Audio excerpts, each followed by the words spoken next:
बच्चों, let's read this question. The question says molarity of aqueous solution containing X gram of anhydrous copper sulfate in 500 ml solution at 32 degrees Celsius is 2 into 10 raised to the power minus 1 molar. Right? Its molarity will be dash into 10 raised to the power minus 3 molar. Tick. Key concept for this question is concentration terms.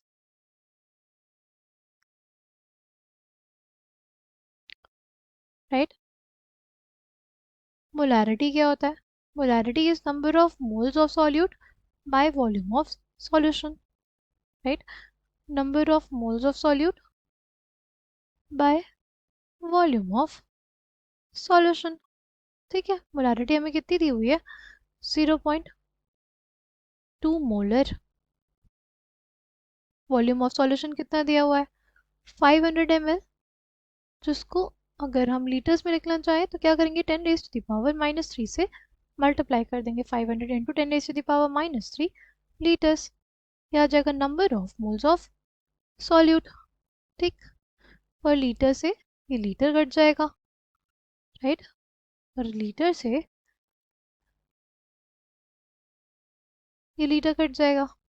ठीक है, कितना आ जाएगा हमारे पास? ये basically आ जाएगा 0.2 into 0.5 मोल. ठीक है, कितना आ गया? 2 into 5 into 10 raise to the power minus 2. इसको लिख सकते हैं 10 raise to the power minus 1 mole. 0.1 mole. Number of moles of solute आ गया. ठीक, अब मास ऑफ सॉल्यूट निकाल ले.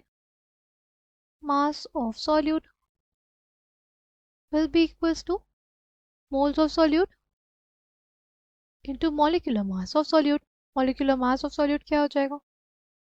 Copper sulphate anhydrous at 63.5 plus 32 plus 64. कितना आ जाएगा ये हमारे पास?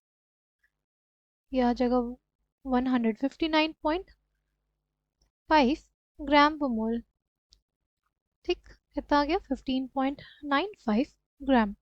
मास ऑफ सॉल्यूट आ गया. मास ऑफ सॉल्यूशन कितना आ जाएगा? Mass of solution will be equals to, कैसे निकालेंगे? हमें डेंसिटी ऑफ सॉल्यूशन पता है. राइट, हमें वॉल्यूम ऑफ सॉल्यूशन पता है. हमें पता है कि जो हमारे पास डेंसिटी होती है, हमारे पास डेंसिटी जो होती है मास बाय वॉल्यूम. राइट, हमें पता है कि density of solution is equals to mass by volume. Mass of solution चाहिए तो वॉल्यूम इनटू डेंसिटी कर देंगे. वॉल्यूम हमारे पास है 500 ml. राइट, डेंसिटी हमें कितनी दी हुई है? 1.25 ग्राम पर ml.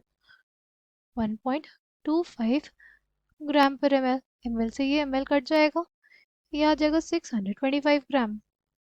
ठीक, मास ऑफ सॉल्वेंट क्या आ जाएगा? मास ऑफ सॉल्वेंट क्या आ जाएगा? हो जाएगा 625.0 माइनस 15.95 ग्राम. कितना आ जाएगा ये हमारे पास आ जाएगा 609.05 ग्राम. मास ऑफ सॉल्वेंट आ गया हमारे पास. इसको केजी में लिखेंगे तो क्या आ जाएगा? 609.05 into 10 raise to the power minus 3 kgs. ठीक, अब हमें मोलालिटी निकालनी है. Molality is basically equals to number of moles of solute by mass of solvent. Mass of solvent कितना आ जाएगा? इसको लिखेंगे तो 0.609 हो जाएगा. 0.609 kgs.